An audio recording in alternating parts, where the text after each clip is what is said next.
Okay, very good. Looks like a lot of people are kind of filling in. So I just wanted to take a minute and say hello and thank you for joining us this evening for the Artbook MoMA PS1 book launch of Peter Saul, Professional Artist Correspondence, 1945 to 1976.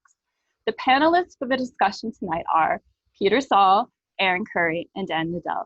The book is published by Bad Dimension Press, and we have signed copies available to order. I'm going to put the link to order in the chat. So you'll be able to click the link and then send me an email to order a signed copy. And with that, I'm going to turn it over to Aaron and also turn off my video. So thank you very much for attending and enjoy the webinar.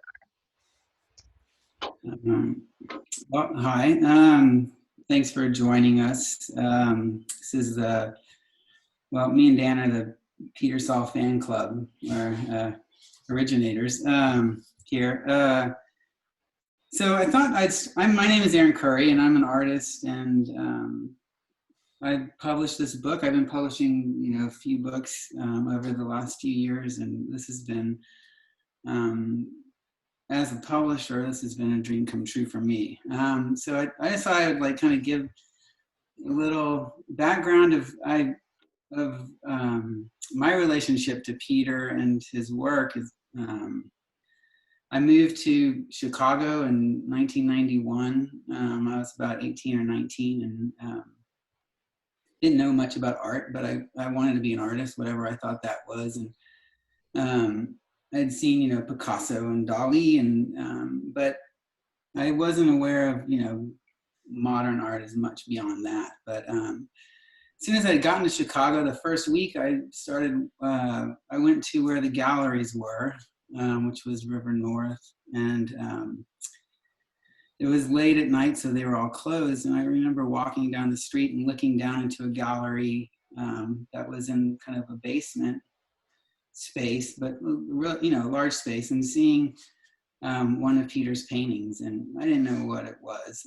But it was like, it had such a huge impact on me that I looked at the door and found out what time they opened the next day, and went there the next day and said, "Who is this guy? What is this?" They were like really kind of great to me. I'll show you the painting I saw from the window, and you had this show up, and it was Thomas Monahan Gallery, and you remember that, Peter? Yeah, sure. That was 91. And I went down, and they were like really like generous to a young, 18-year-old artist. And I remember them pulling out catalogs and showing me things. And it's funny, I just moved from San Antonio, and they said, "Hey, actually he lives in Austin." And from then on, I became kind of like a sort of a devout fan of Peter's. I went to the library. At that time, there's no internet. Searching things up is going to like a card catalog in a library and looking through, things, and Xerox copying old art forum reviews. And but later on, I got to meet you again when I moved to LA. I actually didn't meet you back then, but when I moved to LA, I got to meet you finally when you came to teach at Art Center. To give a talk at Art Center, and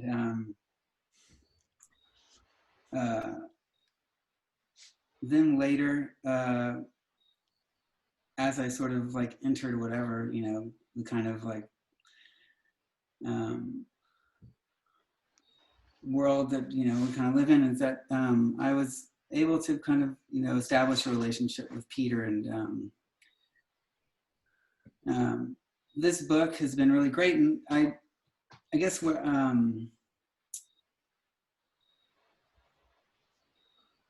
for me, it's been like I remember looking back at all these catalogs and trying to piece together things of like understanding this work, because I found it so compelling, and to finally put together a group of writings of Peter's to fill in all those gaps has been really great. And so yeah, maybe that wasn't as clear as I had hoped it to be.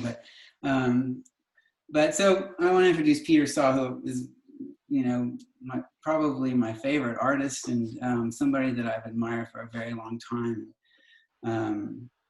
And Dan Nadel, who's someone I've become friends with, and this has been a really great journey. And maybe I'll let you take away, Dan, because I think I need some oil or something to get greased here. All right. Thank you, Aaron. Thanks everyone for coming, and thanks, Aaron, for your dedication to publishing this book through Bad Dimension Press. It couldn't have found a better home. And thank you to Artbook and D.A.P. for hosting this event. Please do support Artbook and all independent bookstores when you think about or even purchase this volume. And also remember, Peter's retrospective is up. It's reopened and is on view at the New Museum in New York through the end of the year. It's really a once-in-a-lifetime chance. Well, I hope not once in a lifetime, but it's a fabulous show. As some of you may know, this book gathers 3 decades of Peter Saul's letters. First to his parents, Bill and Maybelle Saul, and then beginning in 1961 to his longtime art dealer, Allan Frumkin. I spent about 5 years editing and annotating my selections to tell the story of Peter's life and art from 1945 to 1976. I chose from about 4,000 pages of writing. Peter joked just now before we went live that he didn't write this book, and I had to correct him. He wrote it all right, and I just did a lot of editing and annotating. So I do hope that when you get into the book, you'll find a pretty compelling account of an artist's journey after World War II, finding himself and kind of finding his way through what he thought was the art world, and then through various art movements and places. So let's get into it. Peter, for God's sake, why did you write all of these letters? So many pages, and then I had to read all of them. It seems well, actually, cruel almost. Yeah. So tell us. Well, I was used to writing letters, as a matter of fact. I had written my parents for boarding school, and I got used to writing a letter once a week. And so when I got this art dealer, who for some unknown reason liked my work a great deal, I thought I'd keep him interested by writing him letters about how I was thinking. And also, of course, I needed someone to talk to about art because I was living in France and I only spoke about 300 words of French. I could get a hotel room, I could buy food and stuff like that. I couldn't say anything the least bit interesting to anybody. So I was actually very excited to have someone to talk to about art. My girlfriend, Vicky, I was living with during these years. Later we got married, but she wasn't talkative. She was friendly in some ways, but she wasn't talkative about art. So I really was dependent on the art dealer for conversation about art. And that caused all these letters for actually 37 years, I believe, from 1960 to 1997, approximately. If I get a date wrong, you'll have to excuse it. It was 1961, yeah. But so with your parents, you wrote to them first when you were in boarding school because you were compelled to. I mean, the school made you write letters twice a week, as I recall. But then you kept writing to them all the way through your development as an artist and into your first sort of mature work. Why did you go? And you went to great lengths to explain what you were seeing and what you were making. That's correct. Why? Well, I needed someone to talk to, quite frankly. I don't know why I've been so isolated. For some unknown reason, I've been an extremely isolated person. I'm quite friendly, and I'm not hard to make friends with. I have no idea why this occurred, but it did occur. I don't know very many people, and I decided to, my parents were really my best friends for a long time. The only people I knew very well were my parents, and I didn't know them very well. So I was really isolated. I just wrote them a letter because I had to write somebody. And Also, we're on the screen, is it, hey, sorry, they keep Peter. money flowing, let's face it. Those $20 bills in the envelope when I was living in France were very, very helpful. On the screen, you can see a early letter, a very early letter, 1945 to Peter's mother, and then a self-portrait from 1956. Now And that here, self-portrait is kind of important. That was what I made just after I got my idea of how I might want to paint. This is me on the train going to San Francisco from St. Louis, and the train was 3 days late. Wow, so it was a lot of time to sit there and think. So I kind of thought about my art, and this is a picture of me on the train thinking about art. Did you make this, was there the sketch on the train or later after he got there? Later, I just painted it. I didn't yet make sketches in those days. and then later, this is a letter to Allan Frumkin, and then a portrait that Peter painted of his dealer. And there are letters in the book detailing Peter's requests for photographs of Allan and other things to enhance his understanding of Frumkin's body. Whoa. Let me tell you, I never saw the art dealer's body this clearly, but I was living in San Francisco at this time, and the whole state, northern part of it, was undergoing, in my opinion, a kind of a revolution where they were very interested in psychology. Everybody was getting psychoanalyzed. Everybody was finding out what was the matter with them.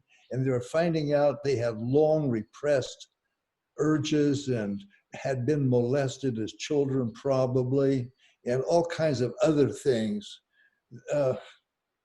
I can't go into it, but there was a tremendous wave of psychology sweeping San Francisco at the time I made this. And I thought that was the way art was gonna go. And I just throw into psychology and get right in there.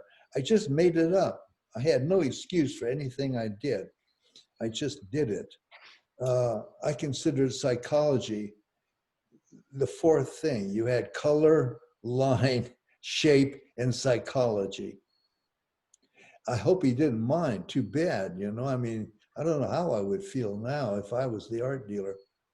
The letter in the book is really great of you explaining to him about looking like fried chicken. And oh, yeah.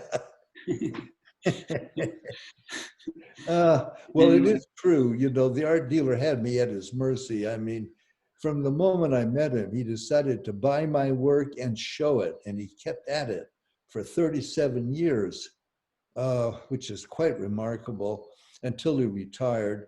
And then he died a few years later. But I just was very grateful to him, really. And I treated him rather kindly compared to the other people I painted. That's true. We'll get into that later. Yeah. Aaron, I wanted to turn it over to you because your question, you wanted to ask the question about Pollock and Dada. Yeah, I was, there are a few, I mean, there's so many things in this book that, reading it, that I wanted to ask you about, but there, I think that somehow, like, there's a point in 1959 and 60 that you talk about Dada, and I'm going to read something here and then I'll follow up with a question. And this is a portion from a letter from 1959, and you had just seen Ubu Roy, and you're writing to your parents and you say, oh no, I'm sorry, this is, you had just seen the American Painting Show. So this first segment is you talking about Pollock, and you bring in this idea of Dada, and then I'm going to read another one following that is directly about Dada. But this is Peter, the American Painting Pollock Show was very good. The Pollocks were still, in my opinion, the best part, as well as the biggest. But some of his compatriots may be as good in the long run. About eight of their canvases were satisfying, really, and about 6 of the Pollocks stood out to me. Pollock gives the basic message for everyone with eyes, the fact that it looks a lot like wallpaper. He pushes it to your attention in a way that's art and insult, decoration and expression, and painting and Dada object all at the same time, complete and puzzling. It will never be understood until modern architecture has passed into another phase and these giant canvases are left standing by themselves, as useless and undecorative as a Rembrandt against a white wall. His compatriots accept the fact that it all resembles industrial product in some way, try to make it more interesting in a way that makes sense as painting, but is remote from humans, like a chessboard, which brings my resentment. 3 of the artists represented de Kooning, Klein, Twarkov? I don't know. Yeah, I'm like blanking. Having nothing much in common with Pollock, but their work has always been excellent, and I always influenced by it years ago. I was glad to see them and like them again, as they've still got a lot to do with my work at this point, whereas Pollock I've just understood as a personality, and his plasticity is less appealing to me than de Kooning or Klein. He affects me strongly as an example of an artist in the modern world. However, Pollock's plasticity is there as good, it's just that mine is different. I found this like really interesting, like finding this place where Pollock's work exists somewhere in between. Was I writing my parents with this? You were, it's incredible. Whoa, okay. I make out I'm sort of pretending my parents are appreciators of modern art, which they definitely weren't. I think I was trying to make a good impression that I was a hardworking professional person. It was about this time I met Allan Frumkin, I think. I'm not really sure of the timing of all these events, but 2 years later. Oh, it's that long. Well, anyway, help. I was trying to impress them with my intelligence and normal view of the professional purpose of modern art. Phew, I hope I succeeded. I think that I was curious. It's like, was it that maybe they were just, you would have written it anyway, but it was someone to deliver it to? Well, there was always another person. There was always another purpose involved in my letters. I mean, I wanted appreciation like any young artist would naturally want. And it had to start with my parents. They were the only people I knew. And they were sending me these $20 bills in the envelopes, my mother anyway. And I was just hanging on by the skin of my teeth like a lot of people are in this world and living day by day on $1 a day, that kind of thing. Oh, well, what the heck. So I tried to make a good impression. That letter is close to what normal, intelligent college graduate would think, but with just a little difference. Actually, I was more scornful of modern art in America than I revealed in that letter. Yeah. Okay, so let me follow up then with one that you write to your parents about Dada. Do you know Dada? My art also has something to do with Dada, though it is also something else. It is very important in the development of modern art. It is an art movement like Cubism. The word means rocking horse in German and was picked at random out of a dictionary by a group of German artists who dodged the draft in Germany and escaped Switzerland.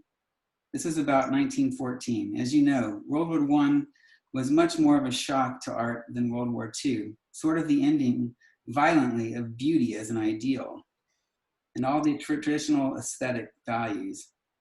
World War I made artists feel a great futility and hopelessness, greater and much greater futility and anger than beatniks may feel in relation to the hydrogen bomb.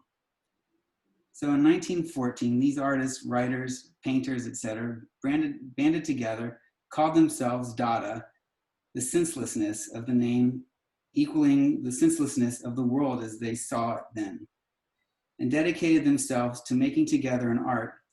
The writers would write, the painters would paint, in an attempt to make people feel as they did, that is, demoralize them by obscenity and or nonsense, which was very successful socially, as during the 1920s they produced nonsense plays modeled on Ubu Roy that were not nonsense but had a superficial appearance of nonsense.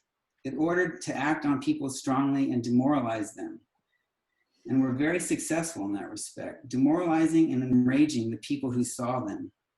After a while, it died out from lack of newness without ever having produced any good painters. But since World War II, it has either lingered on or been born anew in the field of painting, much to my satisfaction as I feel a part of it. Not the movement, which no longer exists, but the real idea of it, which is still important, that art can act on ordinary, non-aesthetic people, force itself on them via shock, shocking familiarity, shocking commonness, or shocking unusualness, so that the painting cannot be ignored, but must be decided upon. Sort of like Norman Rockwell, he acts on people in a very strong way, but unfortunately, he does it in a sentimental vein that has no value. Of course, shock ends, maybe after only half an hour of being shocking, and then there must be some significance, something to love or enjoy, or else it's a bust. That's something else altogether, and this is only one aspect. To shock or want to is not a fault. It's an integral part of art. I'm not saying the most important. If there is a most important, I think not. But a long-established desire in all of art, though manifested most strongly since Jerry, and there's Rimbaud before him, and before Rimbaud, others, back to Rome. And I was thinking, like, I guess I was thinking about what do you think about that? Is well, I think I was trying to connect myself to the history of art again, probably hopefully succeeding, trying to have some kind of responsible opinion. I did know about Dada early on, and it appealed to me like a bizarro Superman, a kind of everything wrong on purpose. When I was at this stupid school, which was a kind of a fancy reform school, actually, I liked to drop the ball on purpose, even though I was on the second football team, you know. I deliberately dropped the ball and caused my team to lose. I'm really not a team player. I'm deeply hostile towards teams. Anyway, I had this feeling, and it came from Dada. It came from knowledge of that, actually. A friend of mine had found a pamphlet about Dada in his father's closet. Holy moly, this is a situation I had to find out about. I think I looked it up, but I couldn't find any really interesting paintings. I don't think Dada produced different paintings. I think it was just an attitude. But I was proud to have it. I was proud to have it.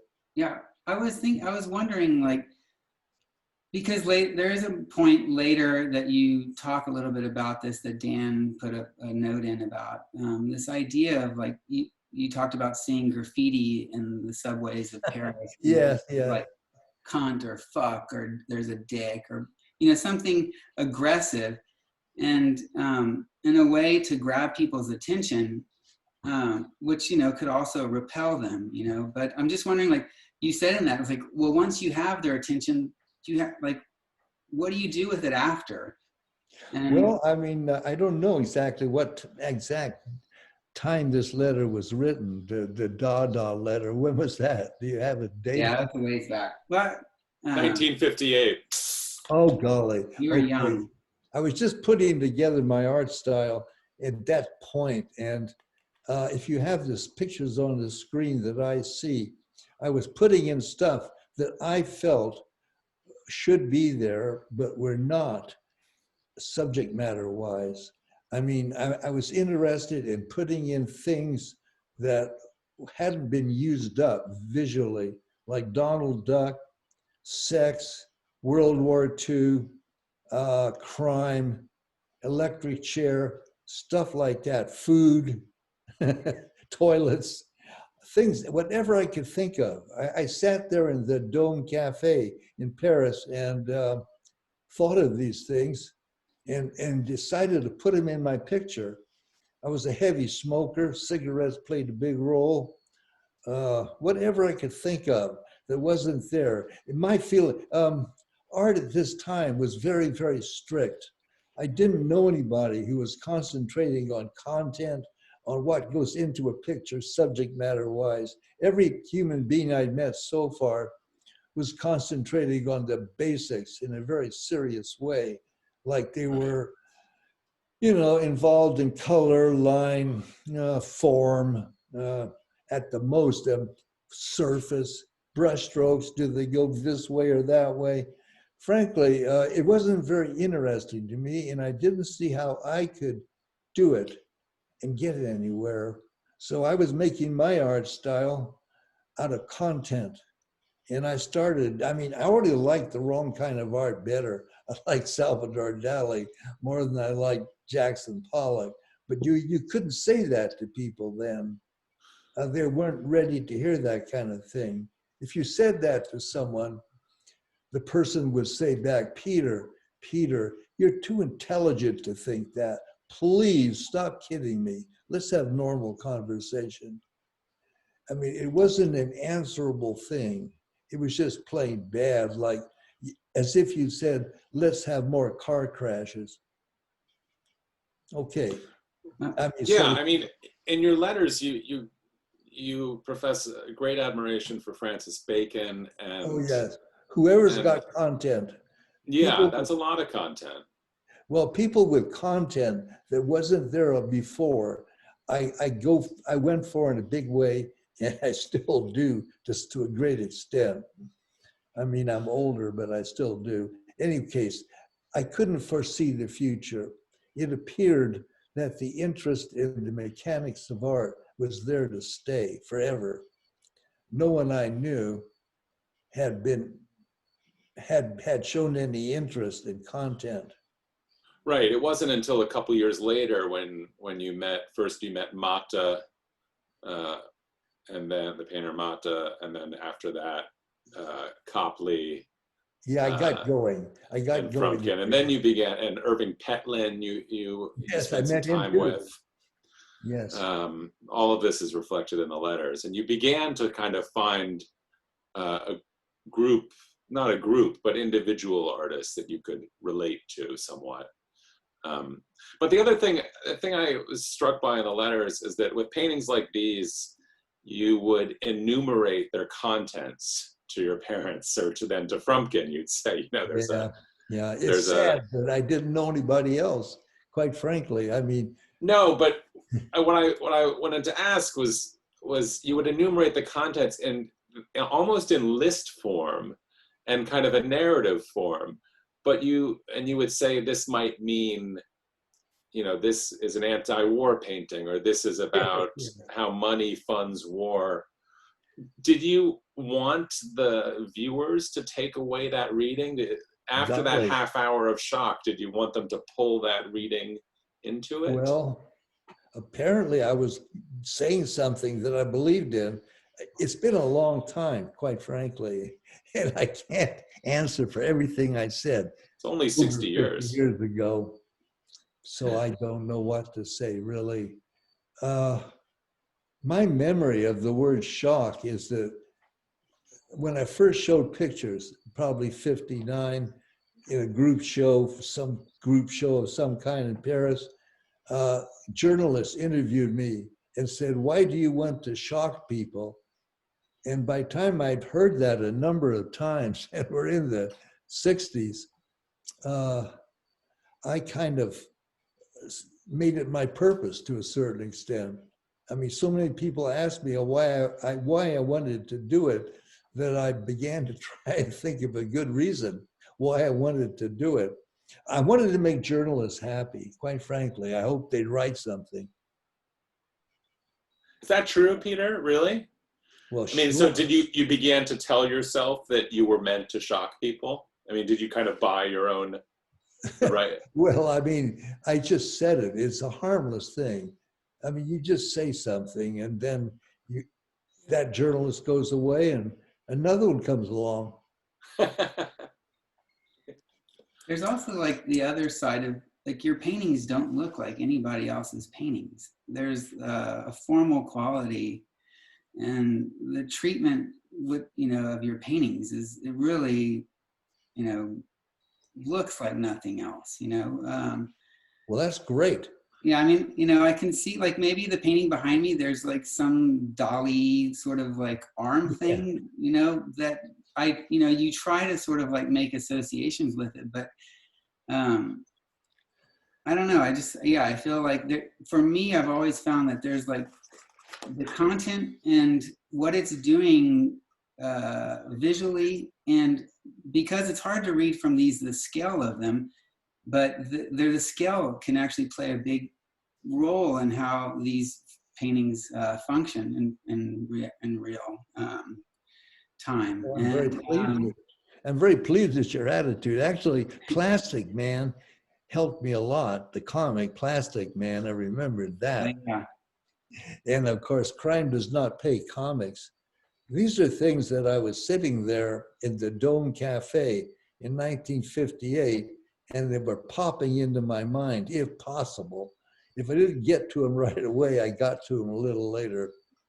So, I mean, I was looking for subjects and looking for attitudes where most people would have hoped that I'd be looking for techniques, And for you viewers at home, Peter's referring to Jack Cole's Plastic Man, which actually in the 1940s was one of the great formalist comic books. Cole is one of the greatest comic book artists of all time in terms of his formal technique and use of like deep space and very complicated compositions. There's a good compilation that Art Spiegelman and Chip Kidd put together maybe 20 years ago. I recommend it. I wanted to read you, Peter, a letter you wrote in 1967. And this is about the war paintings. This is about 2 years after you got going on the Vietnam War paintings, two of which I'm showing here. The one on screen left is Saigon in progress as you were painting it in Mill Valley. You write to Frumkin, I wouldn't dignify war by any picturing of actual combat, which could include men shooting bullets at each other. In my view, it's a filthy pervert game. There are no medical missionaries, only high school punks still jacking off, goofing off after the petty cash of Hanoi, want to screw pretty yellow girls, always wrong body opening, mouth, ass, ear, eye, etc. They are all only dirt. This is a dehumanization. People are what you want to use them for, i.e. yellow girls are all breasts, all ass, never have facial expressions. A white view. I am white, middle class, thrill possible, a flip of the coin. This is pretty hardcore stuff. And I think, the paintings still, from my experience showing them sometimes in exhibitions, still have the power to shock. And but Peter, don't worry. But the philosophy behind them, I think, is really profound. And I think sometimes you sell yourself short by saying you just wanted to shock. The fact that you're actually stating that you wanted to make war paintings that are as inhumane as war itself, and that you're representing the white point of view, essentially exhibiting racism by making it manifest in the paintings, is something that was kind of ahead of its time and also still not really reckoned with. But here we are in 2020, and some of these are up at the New Museum, and they're on the internet, they get shown around, and I wonder how you view them now, because you go ahead. I see them now as attempting to heat up my work at an age of cool. It was a time of great cool in the arts. Everybody was trying to do the opposite of what I was trying to do. So I wanted to heat up, go all the way, make as much of a disgusting mess as I could on a psychological level. Oh, gee whiz, I admit that. And of course, I protested the war myself, and I was happy when any of my paintings protested the war. But I'm going to admit that uh, most of them are pretty fascistic. You know, I Why got do you it. say that? Well, because they just hostile to both sides, total misery. Gee whiz, I don't know, but they certainly were never, I was never asked to join any protests with my pictures, actually.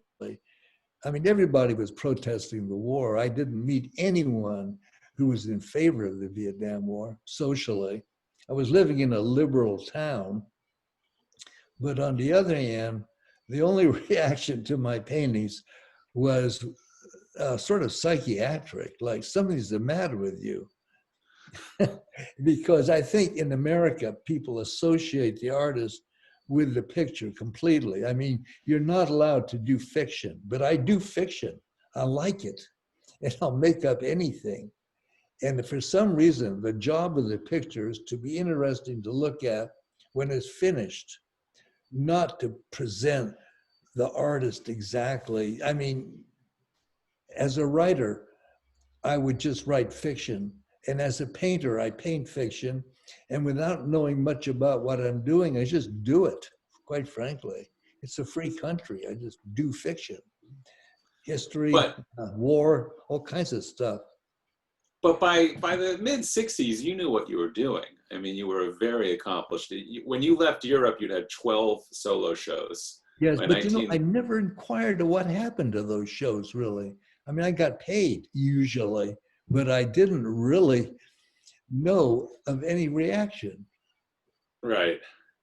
But were you ever concerned about putting this imagery out into the world? Because you were not like, Well, I would have been if I'd known more people. I would have heard that I shouldn't do it, but I knew so few people, and I mean, I knew 4 or 5 artists, 2 or 3 art dealers. My wife, who I didn't talk to about art, we just talked about each other, quite frankly. And what else? A couple of neighbors, maybe, and students would occasionally appear. Often the students would accuse me of selling out, which was kind of alarming. So I had to keep it unpleasant. and They were doing, this work was protested. I mean, when you did a show at Sac State in yes, 1968, that's right. the Yes. students demanded that it be taken down. Oh, wow. I don't even remember that, but I suppose that was the case. Yeah.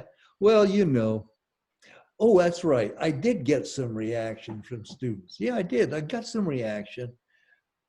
However, you know, I don't remember now. This is a long time after. No, I know. But when I you don't, look at it now in 2020, how does it look to you besides fascistic, which is a funny word to God. use? Well, it looks okay usually. A little on the embarrassing side, like completely out of control, sloshing around with the emotions. But hey, that's okay. I still do it, actually. I I know. try to be a little more sophisticated about it, but I don't always succeed. It's just something. When you make a mistake in art, there it is. It's there to stick with you forever. Actually, I shouldn't have gone so heavily into the psychiatric stuff, but I did. So what the heck?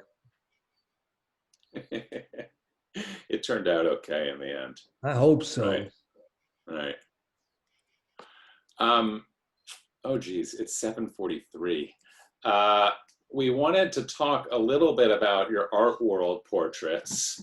Oh, Um, yes. yes, yes. Well, this is the last word in psychology. I mean, you know, you can't go further than this. So recently, you made a whole group of these from about 1970 to 73. I made 30 And of them, yeah. yeah. And recently, in this wonderful new book that just came out called Slant Steps, on the art world's semi-periphery by Jacob Stuart Halevi, which I highly recommend. This Warhol's hitherto unpublished response to these paintings has just surfaced in Jacob's book. And it comes in the form of a recorded conversation with the critic David Borden. And I wanted to read it to you as Warhol's response, posthumous response. Pass out? No, you'll stay, you're gonna be okay. And if you pass out, well, is there any, do you have any last words? Anything you want to leave me? There's some paintings I've had my eyes on. Go ahead, read me what that's. Fine. 1972, this is a conversation. Borden says, you appear 3 times. Leo Castelli appears only once, Clement Greenberg only once, Henry Geldzahler is only 2 pictures, but you're in 3 pictures, he says to Warhol. Warhol says, who else is in the show? And Borden says, you've got these big breasts and you're getting your balls cut off and everything. It'll really excite you, I'm sure. Warhol says, is it a pretty cock if the balls are being cut off? And Borden says, yes, it's big, and you've got big balls. There's plenty to cut off. Warhol says, how's the face? Is it pretty or is it ugly? And then they drift off into other conversation. But Warhol was aware of it. He apparently never visited the show. It was suggested that he go and buy it, but he never did.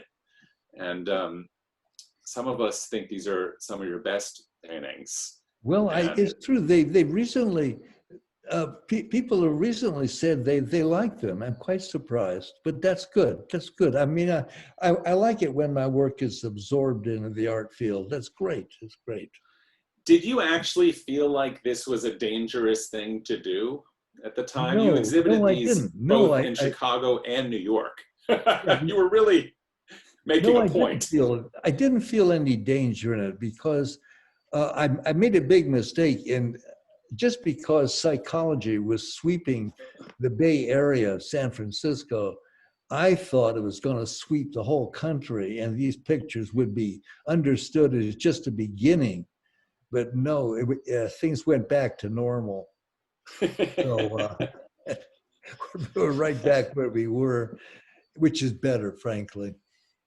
Yeah. So at this time, I was thinking about how your work started to, for lack of a better term, it's like it started to tighten up, where it was like things weren't just like a graffiti penis. It was actually like a really gnarly rendered, penis with like warts and veins and getting cut off with blood flying out. Where I think it heavily, like on people's psychology, I feel like once we see something that resembles more reality, we have a more like visceral reaction to it. And, it's more a response. It's true. Yeah.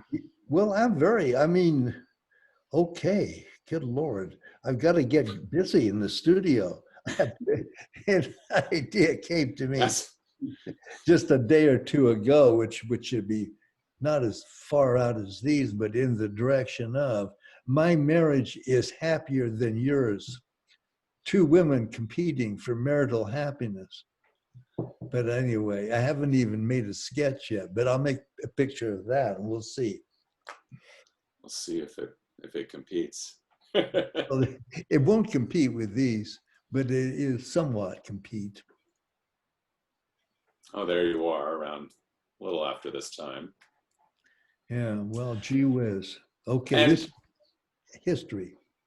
I wanted to open things up to questions. We've got a little time left. You can type questions into the Q&A box, I believe. But I don't presently see any questions. Someone must have a question. I don't understand computers at all, but mine says backblaze. This computer's backup has been safety frozen. Does that mean that I should do something or not do something? No, don't do anything. let's see.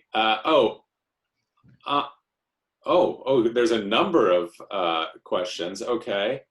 Anna, you have a question? You have to type it. But while you're typing, is the illustration on the cover a self-portrait? Yes, I can answer that.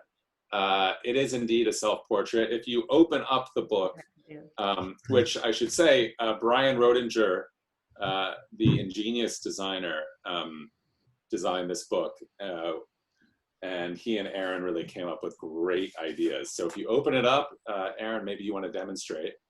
Don't forget, if you purchase the book, you get to see Peter cutting off his own member. Let's see. Will you make any more work about Donald Trump? Asks someone named Tootsie Warhol, who I assume is not related. Well, I could, yeah, but I may not. I mean, if he's not reelected, I definitely won't. Okay. Noel Frybert, hello Noel, asks, great artist, asks, did Peter ever encounter the American underground cartoonists or Mobius? Oh, this yeah. is revealed in the book, but Peter, go ahead. Yes, I did. Yes, of course. Through Don Donahue. Well, actually, I met S. Clay Wilson earlier and got to know him. He'd seen my work in Nebraska, apparently, where he was a student. But I got to know Crumb slightly at the time. Don Donahue put us together. He sent Crumb over to advise me how to draw for the comics because he wanted me to do something. However, I never did anything. Unfortunately, I didn't realize the importance of comics. I just thought a comic book was something that had already inspired me and I could just forget about it. However, I now realize the importance of it. And I've enjoyed comics since. Some of them that I've enjoyed is Zippy the Pinhead, love it, I still read it occasionally, and Trailer Trash out of Austin, Texas. I look at that occasionally. Great comic. So I'm definitely into, oh, and I forgot to mention an artist I like a lot who also worked very much for the comics, Robert Williams, a very, very good painter. I definitely was aware of him and I met him once even.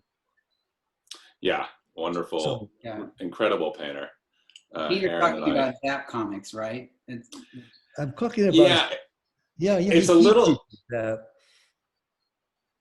yeah, Robert Williams drew for Zap. It's a little unclear if Peter was asked to join Zap. Robert Crumb doesn't remember that. But oh, well, I remember it. Certainly some exchange happened. Yes, yes. There's a really good letter. Sorry, Dan. I was just where you are talking to Frumkin about giving S. Clay Wilson paints to make a painting. Yes, right? that's true. Yeah, S. Clay, I wanted to help into the art world, but he didn't want to paint any pictures. Not really. Peter, Tom Burkhart. Hello, Tom. Another great artist. Peter, what do you see as your most confusing images for the public? Perhaps the capital punishment works, where people couldn't locate your politics? Oh, well, I enjoy painting pictures, and I'm not fussy about what people take away from them. I have a modest attitude. I want the picture to be looked at, and if the picture is looked at, I'm happy. Okay. So there's nothing really that I want taken away. Let's see. Somebody, Anna asks, thank you, Anna, for your help with this book. The great Anna Fernie. 188, she says, Peter, when describing the portrait of your former art dealer, Allan Frumkin, you say that any flesh you have is laced with caviar and cream cheese. What did you mean by this? Wait, excuse me, I didn't quite understand that. When you're describing the portrait of Frumkin, you say, any flesh you have is laced with caviar and cream cheese. What did you mean by that? Oh, I thought well, probably it means you look like you have a luxurious lifestyle. Ah, very good, very good. An anonymous attendee asks, you don't make a big deal about your technique, but your technique is so singular. Can Well, you talk about how it came that. about? I didn't realize it was singular. I just let the subject guide me pretty much. I have a 19th century outlook on painting a picture, probably. I simply let the subject guide me, and I try and keep a little bit loose. And if I have to get tight, I get tight. And I just give the picture what I think it needs to look as convincing as possible in an illusionistic kind of way. There are some letters in the book that sort of track Peter's development and talking about. I remember there were a few where people had suggested you use an airbrush, and you're like, I don't want to use an airbrush. Yes. I'm rendering this in my way that is effective, and which I feel like, because with the fact that it isn't an airbrush, you're allowed to get up close to it and see the mark from the brush. So it allows this kind of like more of a complexity to the work. That Well, I'm true. I don't use the airbrush because it's so fussy. It's even more fussy than I am. I bought an airbrush, a very fine one, and I experimented for 25 minutes. And all you do is spend all your time cleaning it and loading it again. I thought, with this thing, I'll paint one picture every 3 years. So I simply didn't even try to use it. I'm fussy enough. So let's see. Jeffrey Alford. Hello, Jeffrey. What artists do you collect, Peter, if any? Well, the only ones that I actually have right here is Roz Chast, the New Yorker cartoonist, because she's a family favorite. I have a picture by her on the wall right near to me. And I have bought work by David Gilhooly, a sculptor in Oregon, who bought a lot of those pictures I made of those portraits, those psychological portraits of the art world people. He was the only collector of those things. Gilhooly? At the time. David Gilhooly, yes. Wow. Huh. That's surprising. He died a number of years ago now. Yeah. He's gone. And let's see, what else do we collect? Gee, we don't collect much, quite frankly. We have work on the wall. People give us things. And that's nice. I have drawings by various artists. Joe Bradley, Jim Shaw. I bought a print by Sue Coe. Oh, yeah. And let's see, what else? Well, Roy DeForest, but that was a gift.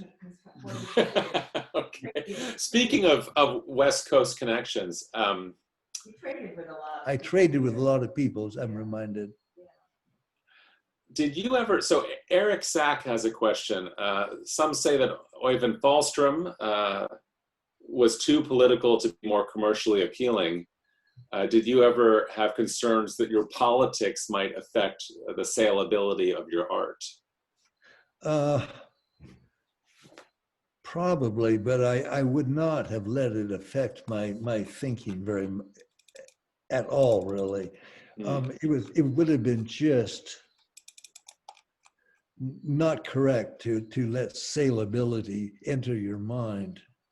These were times when people didn't think about that, supposedly. So I tried not to. And I guess I didn't think about it. Greeley Myatt asks, did you know H.C. Westerman? And if so, what was your relationship? Now, this I know the answer to, but well, very, very slightly. I met him 2 or Yeah. 3 times, and in my opinion, he found me confusing because he's a straight shooter who says exactly what he means. This is my opinion, and I'll say anything. Obviously, I mean, I've told journalists that I like to shock. I've told this. I've told that. I mean, I'll admit that I've written letters, the purpose of which was to influence the person that receives the letter. So anyway, there you have it. Wisterman's mentioned in the book a few times. yeah. Yes, I was aware of him for sure. Frumkin began showing him, I think, even before he began to show me. This is a Yes. long time ago, but after he had a show, he had a piece called He Horror, which Frumkin sent me a photograph of, and that was my first actual knowledge of him. Jeremy Sigler, a great poet, asks the following question. Who, after his parents and Frumkin, did Saul have that kind of primary relationship with as far as writing letters? Who did you write the most to besides Frumkin and your parents? Well, I wrote Robert Storr letters on paper, and in recent times, I write on the computer. I send emails, which are not as long, but are hopefully satisfying. Your letters to Robert Storr, in fact, were the inspiration for this book. I emailed Rob again this morning, thanking him for the inspiration and the work he put in to get this moving, get your letters noticed, which was really good. A good thing to help understand the big picture. Let me see if there's one. Lacey, do we have time for, how are we doing on time? Oh, okay, there's 2 questions here. The people want to know, do you think Philip Guston saw your work before making his famous switch? Oh, yes, of course. Yes, of course. Frumkin wrote me proudly that the abstract expressionists all came in. And I should have kept this letter, but I didn't know it was important. The abstract expressionists came around to see all of the pop artists. This is January 1962. Shows simultaneously. Frumkin put my work up, and so was Lichtenstein up at the same time, and I guess others. I don't know. But anyway, they thought mine was the best. The abstract is, he named Guston. He said, well, de Kooning, Guston, and I forget who else, a bunch of them. They all came around, and they liked your work the best. I thought that was probably a bad sign. He was very pleased, but I wasn't very pleased.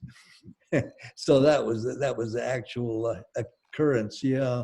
Although I think that by the time he started doing his work, he probably may have thought, what happened to the kid who was painting the pictures at Frumkin? This is years later, and he thought, well, he's vanished now, because I lost all my fame in the following years due to painting pictures of Vietnam and stuff. Your style also completely changed. I mean, you took out the sort of expressionist painting and put in a much tighter, like vacuum formed, volumetric painting. Different technique. Yeah, yeah. Let's see. I think those are all the questions, pretty much. Well, yeah. I mean, that was a lot. We've grilled you relentlessly. Not really. Well, Peter, thank you. You're welcome. Aaron, thank you for publishing this book. Yeah, thank you again for so much. It's been a great journey, and Peter, thank you for being so open with the world and giving this to us. And yeah, well, when you send a letter to somebody, it's not yours anymore. It belongs to the person that gets it. So, life. Oh, that reminds me. Before we sign off, I do want to note that the Frumkin archives are at the Archives of American Art now. When I was working on this book, they were still in the Frumkin apartment on the Upper East Side. They're there in Washington, D.C., and it's a great resource. I recommend it to everybody. And go see the new museum show, learn more about Peter. Thank you so much, Lacey and Artbook at PS1. Thank you. Thank you, D.A.P. And thank you, Peter. We love you. Jeez. Take care. Okay. Okay. Bye. Thank you.